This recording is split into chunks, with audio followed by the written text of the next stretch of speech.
என்ன காரணம் இப்படி ஹோம் மினிஸ்டர் பார்த்துட்டு வெளில வர்றப்ப முகத்தை மூடிக்கிட்டு வர வேண்டிய அவசியம் என்ன இருக்கு?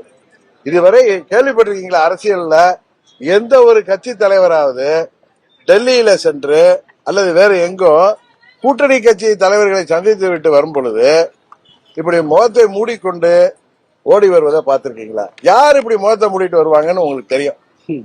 எனக்கு நேற்று ஊடகங்கள் மூலம் தான் தெரிஞ்சு பக்கத்துல உட்கார்ந்தது அவருடைய அன்பு மகன். 2 பேரும் மூஞ்ச மூடிட்டு வர்றாங்கன்ட்டு. இதுக்கு பழனிசாமி தான் பதில் சொல்லணும். ஆனா சில ஊடகத்தை சேர்ந்த நண்பர்கள் சொன்னாங்க அது நாங்க இல்ல வேற யாரோன்னு. ஹோம் மினிஸ்டர் வீட்டுல இருந்து யாரும் மூஞ்ச மூடிட்டு வெளில போக வேண்டிய அவசியம் இல்லை. அங்க வந்து அவர்களை சந்திப்பது யார் என்பது எல்லாருக்கும் தெரியும். அது அங்க இருக்கிற ஊடகத்தை சேர்ந்தவருக்கு தெரியும். அவர் எனக்கு சொல்லப்பட்டது முன்னாடி கூட வந்த சகாக்களை எல்லாம் வேற கார்கள்ல அனுப்பிட்டு இவர் மெதுவா வெளில வந்திருக்காரு. என்ன காரணம் என்பதை பழனிசாமி சொன்னால்தான் தெரியும். ஆனா அந்த காலத்துல சொல்லுவாங்கல்ல புலவர்கள்லாம், மன்னர்களை ஏதாவது ஒரு சாதனை செய்தால் அவர்களை இன்று முதல் மன்னரை நாங்கள் இப்படி அழைக்கிறோம் சொன்ன மாதிரி அண்ணன் பழனிசாமி இன்று முதல் முகமூடியார் பழனிசாமி தான் அழைக்கணும்.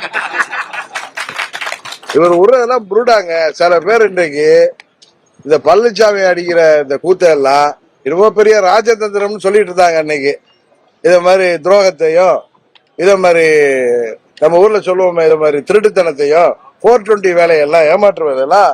ஆனா அது வந்து ஆட்சி பொறுப்புல இருக்காரு அப்படிங்கிறதுனால எதை வாங்கிட்டாங்களோ தெரியல. அவரை அப்பெல்லாம் பெரிய ராஜதந்திரின்னு சொன்னவங்க இன்றைக்கு அவரே எடுத்து பேசுறாங்க. இன்னும் சில பேர் அவரை டான்கின்னாங்க.